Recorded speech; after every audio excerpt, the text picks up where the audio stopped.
There was a man who had given much thought to what he wanted from life. He'd experienced many different moods and many different trials. He'd experimented with different ways of living, and he'd had his share of both success and failure. At last, he began to see clearly where it was he wanted to go.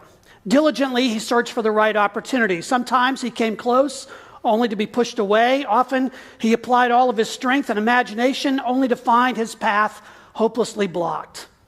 And then at last, it came. But the opportunity would not wait. It would be made available only for a short time. If it were seen that he was not committed, the opportunity would not come again. Eager to arrive, he started on his journey. Hurrying along, he came upon a bridge that crossed through the middle of a town. It had been built high above a river in order to protect it from the floods in the spring. He started across. And then he noticed someone coming from the opposite direction. As they moved closer, it seemed as though the other were coming to greet him. He could clearly see, however, that he did not know this other man, who was dressed similarly except for something around his waist. When they were within hailing distance, he could see that what the other had about his waist was a rope. It was wrapped around him many times, and probably if extended, it would reach a length of about 30 feet. The other began to uncurl the rope, and just as they were coming close, the stranger said, "Pardon me, would you be so kind as to hold the end for a moment?" Surprised by this politely phrased but curious request, our man agreed without a thought, and he reached out and took it. "Thank you," said the other. And then he added, "2 hands now, and remember, hold on tight." Whereupon the other jumped off the bridge. Quickly, the free-falling body hurled the distance of the rope's length, and from the bridge, the man abruptly felt the pull. Instinctively, he held tight and was almost dragged over the side. He managed to brace himself against the edge, however, and after having caught his breath, he looked down at the other dangling close to oblivion. "What are you trying to do?" he yelled down. "Just hold tight," said the other. This is ridiculous, the man thought, and he began trying to haul the other in, but he couldn't get the leverage. It was as though the weight of the other person and the length of the rope had been carefully calculated in advance, so together they created a counterweight just beyond his strength to bring the other back to safety. "Why did you do this?" our hero on the bridge called out.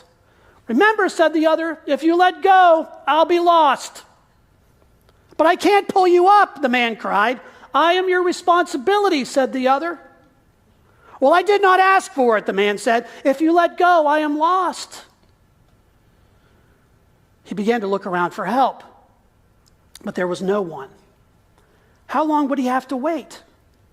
Why did this happen to befall him now, just as he was on the verge of success?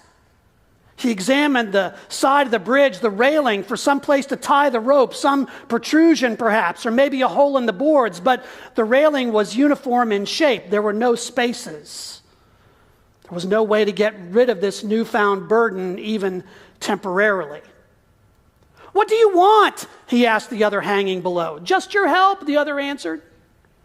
"How can I help? I can't pull you in. There's no place to tie the rope so that I can find someone to help me help you." "I know that. Just hang on. That will be enough. Tie the rope around your waist. It'll be easier." Fearing his arms could not hold out much longer, our hero on the bridge tied the rope around his waist. "Why did you do this?" he asked down again. "Don't you see what you've done? What possible purpose could you have in mind?" "Just remember," said the other, "my life is in your hands." What should he do? If I let go, I will know I let this other die. If I stay, I risk losing my momentum toward my long sought after salvation. Either way, this is going to haunt me forever. With ironic humor, he thought to die himself, instantly to jump off the bridge while still holding on. That'll teach this fool. But he wanted to live, and he wanted to live fully. What a choice I have to make. How shall I ever decide? Now let me interject here. What would you do? What would you do? What are the choices here? Are there more than two? What would you do? I love this fable because I think it's foundational to the other ones we're going to be talking about family systems, be they your family at home or your workplace or your community, even the family we call the nation. This is a story about being stuck. The man on the bridge is stuck. He's stuck and not able to move on in his life, stuck with the problems of another person, stuck in a relationship where he is doing all the work. This series is about how we get stuck in all kinds of dysfunction, some situations that are sometimes long-standing patterns of being in families and organizations that go nowhere because of the counterweight and dependence we have on others and who have dependence on us. Rather than focus on the other person, though, these fables are about teaching us to recognize the role that we play in our relationships to others. So the story of the bridge is at base a story about responsibility. The big question is this: for whom am I really responsible? For some of us, when you hear this story, the issue is really how to make the man hanging off the bridge take responsibility for himself. Whether you are a parent or you lead an organization, one of the things we are taught is that motivation is a key task to getting others to do what's necessary. If I could just motivate this person, then everything would be okay. Most leadership theory, most parenting theory is based on this thinking. How do we motivate the unmotivated? Well, there's several ways we try. One is charisma, the force of personality, to motivate the other person. I was an Army officer for 10 years. I've been in ministry for more than 30. I've read hundreds of leadership books. Some of you have done the same. I had a whole section of my library that was just leadership books. There are techniques on how to be a better leader. You can have techniques about how to be a better parent. All these different ways of getting people to do what they should do. Somehow we figure if we could just push the right buttons, people would fall into line. Even governments can be based on this kind of thinking. So we try charisma, we might try consensus. Trying to get everyone to be on the same page. Making everybody happy to some degree. Whatever we have to do to get everybody on board. The will of the group is paramount. Motivation is supposed to happen because there is peace. Others would say the key is more information.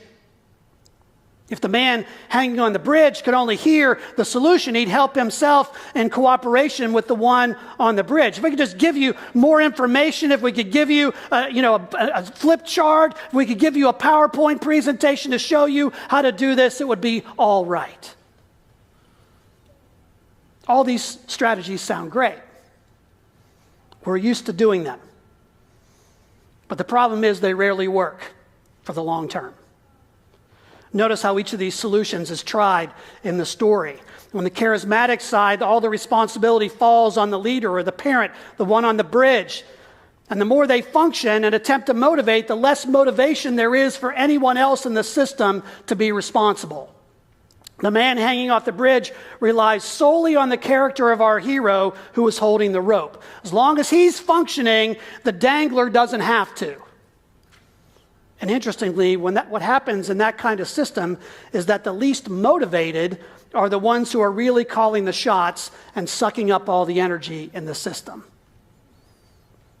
Think about it. When someone in your home, in your extended family, in your office is continually in crisis, always needing help, all the attention and energy always goes right to them. Like the man at the pool in the gospel lesson, there are those who are in a perpetual state of neediness, and they drain the energy of those around them. They always need someone to help them to the pool, but when they get there, they'll find another excuse, another problem. Like our dangler in the story, they spend all of their time yelling, "Help me," and the reality is that the more we help in that situation, the less effective that help winds up being. On the consensus side, The responsibility is given to the group or family, which left to its own devices and without clear leadership tends to keep things in the status quo. In consensus thinking, leadership is merely seen as enabling the group. We got to get everybody on board. And when the primary motivation becomes preservation of the status quo or the homeostasis, no one gets anywhere. And the situation becomes stuck. You hear that in some families and in organizations because you hear it in the mantra, this is how we do things around here. This is how we do things around here. On some level, we like the idea of peace in a family or group, but peace rarely, if ever, leads to progress. Vision rarely comes as part of a group process. I like the saying I heard once, it went like this: for God so loved the world that he didn't send a committee. Here's one of the basic tenets behind what we're going to be talking about. You can't motivate the unmotivated. You can't make someone else responsible. The unmotivated are invulnerable to insight. Doesn't matter how much you tell them, doesn't matter how much information you get them, how much you try to cajole, how much you try to motivate. Whether it's a child or a coworker or a parent, no one can make someone else responsible. Like our hero on the bridge, there are situations in which no amount of reasoning will work. The honest truth is this: the only person you can ever make responsible is you. And the only way to help others be responsible is to focus on being responsible for yourself, knowing where you end and the other begins. The term for this is self-differentiation, learning how to define yourself. Defining who you are and what you believe is more important than spending time telling people what is good for them or what they want to hear. Friedman, the rabbi who wrote these parables, defines self-differentiation as the capacity to take a stand in an intense emotional system.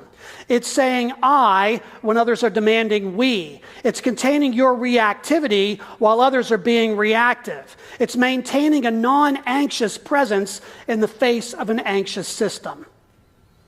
It's about taking responsibility for one's own emotional well-being and destiny, rather than blaming others or the context. To put it another way, if you really want to change your family or your organization or your relationship, the change starts with you.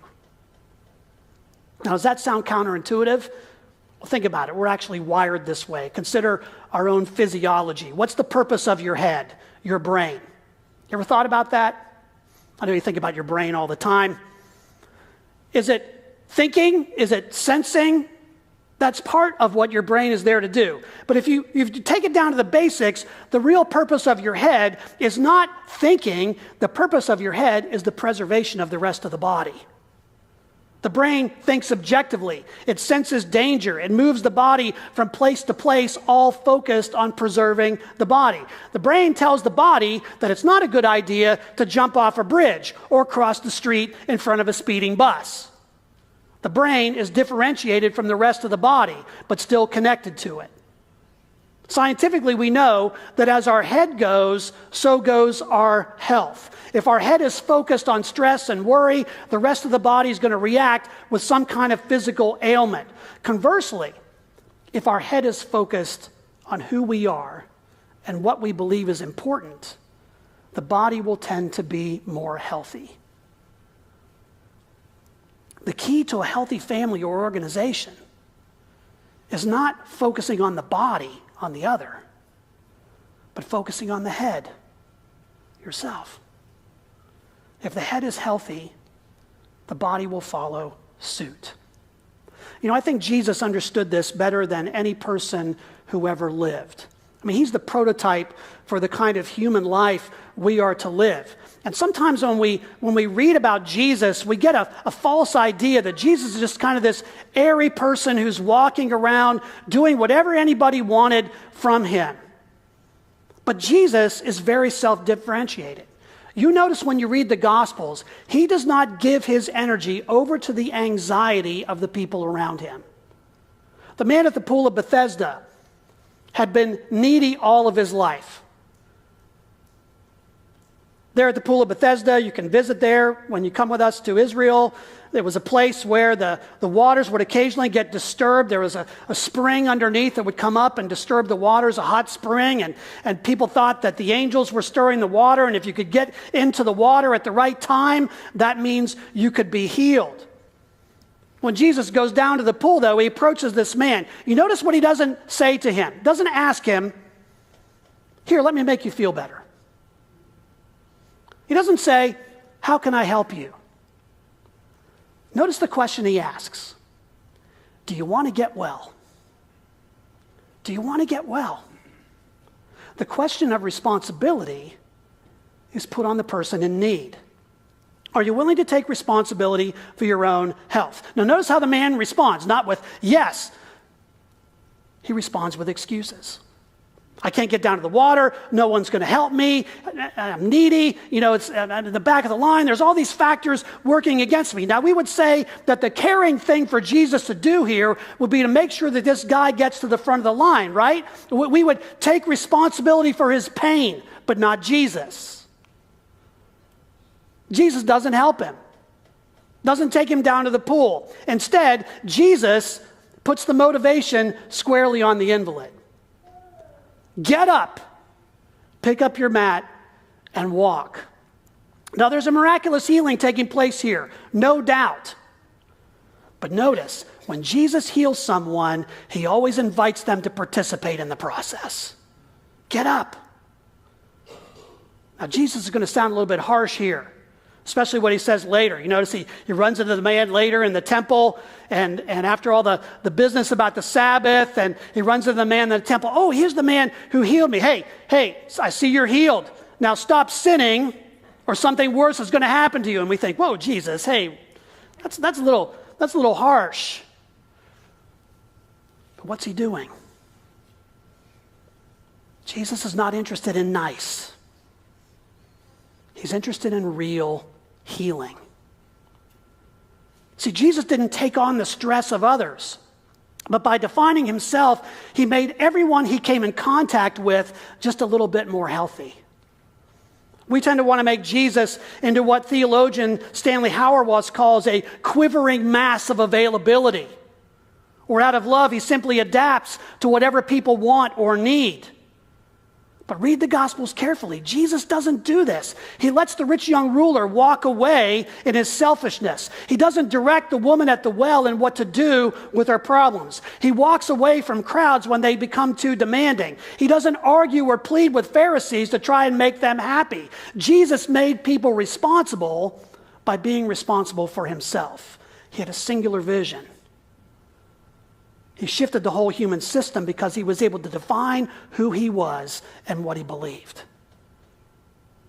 So if you see your family as your organization as being dysfunctional, the person you need to be looking at first is you. How are you contributing to the dysfunction by becoming enmeshed in the stuff of others? How much energy and power are you giving to the unmotivated?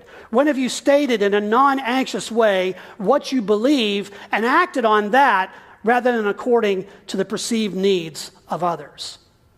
I saw a poster once. It was actually in a line of posters called Demotivators, which is they're pretty funny actually. But I love this quote from one of the posters. It defines dysfunction. The only consistent feature in all of your dissatisfying relationships is you. Funny, but true. We begin to get healthy by defining ourselves, but moreover, by defining ourselves as people shaped in the image of God, in the image of Jesus, the most self-differentiated person in history. If the story of the bridge to this point is resonating with you, then the key question is yours today. How will you finally get across? Do you want to get well? Okay, I'm sure you're dying to know. How does the story end?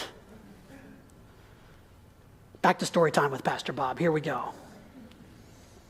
As time went by, still no one came. The critical moment of decision was drawing near. To show his commitment to his own goals, he would have to continue on his journey now. But what a terrible choice to have to make. A new thought occurred to him. While he could not pull this other up solely by his own efforts, if the other would shorten the rope from his end by curling it around his waist again and again, together they could do it. Actually, the other could do it by himself, so long as he, standing on the bridge, kept it still and steady. Now listen, he shouted down, I think I know how to save you. And he explained the plan. But the other wasn't interested. You mean you won't help? But I told you, I can't pull you up myself, and I don't think I can hang on much longer either. You must try, said the one dangling. If you fail, I die. The point of decision arrived. What should he do? My life or this other's? And then a new idea, a revelation. So new, in fact, it seemed heretical. So alien was it to his traditional way of thinking. And he shouted down, I want you to listen carefully, because I mean what I'm about to say. I will not accept the position of choice for your life only for my own. Position of choice for your own life, I hereby give back to you. What do you mean? The other asked. I mean, simply, it's up to you. You decide which way this ends. I'll become the counterweight. You do the pulling and bring yourself up. I will even tug a little from here. He began unwinding the rope from around his waist, and he braced himself anew against the side. You cannot mean what you say, said the dangler. You would not be so selfish. I am your responsibility. What could be so important that you would let someone like me die? Don't do this to me. He waited a moment. There was no change in the tension of the rope. I accept your choice, he said. And at last, he freed his hands. Some of you here today have been holding on to ropes for a long time. A rope someone has given you, and you find yourself stuck. Trying to move on with your life while trying to motivate the unmotivated. You might be a parent who's nagging and cajoling haven't motivated that child, that underachieving teenager. You're at the end of your rope. You might be a leader who has staff members who are constantly in crisis. You're at the end of your rope. You might be in a situation where two parents or a husband and wife are having a tug of war. Children trying to figure out which parent to go after. You're at the end of your rope. You might have a family member who's chronically anxious and complains about everything. Everyone tiptoes around them. When they show up, the stress level goes through the roof. You're at the end of your rope. Or maybe, just maybe, if you're honest, you've been the one handing out ropes, giving responsibility for your life over to someone else. Your salvation and life are dependent on the unsuspecting others around you. And if none of these apply to you, say, thank goodness, Pastor Bob, none of this applies to me today. Here's what I guarantee you. At some point, probably in the next week, someone's going to come along and hand you a rope. Probably when things are going very well for you. Now, what are you going to do? Now, I don't want you to misunderstand me here. The issue here is not detaching yourself from everyone around you, nor is it purposely throwing others off the bridge, okay? Let's be clear. Self-differentiation does not mean that we ignore the needs of others. Quite the contrary. Jesus doesn't ignore needs. He's willing to help people who were willing to be healed, who really wanted to get well. Sometimes we're in a situation where the other person is truly helpless. A long-term illness, for example. We're not talking about cutting people off. We're talking about not giving ourselves over to another's anxiety in a way that keeps us from moving forward in our own lives. We learn to truly help others when we learn to define ourselves. This is the basic building block of family systems. We're going to get into this more in this series of parables. But it's simply a matter of using your head, knowing where your responsibility ends and another's begins, to be clear about who you are and what you believe. There are consequences for every action, good and bad. But unless you can begin to operate in a self-defined way, you're always going to be stuck on the bridge, holding on to all those ropes in a pointless effort to try and motivate the unmotivated. What would happen if you learned to let go? What would happen if you gave responsibility back to the hangers-on? What would happen if you asked the question of another?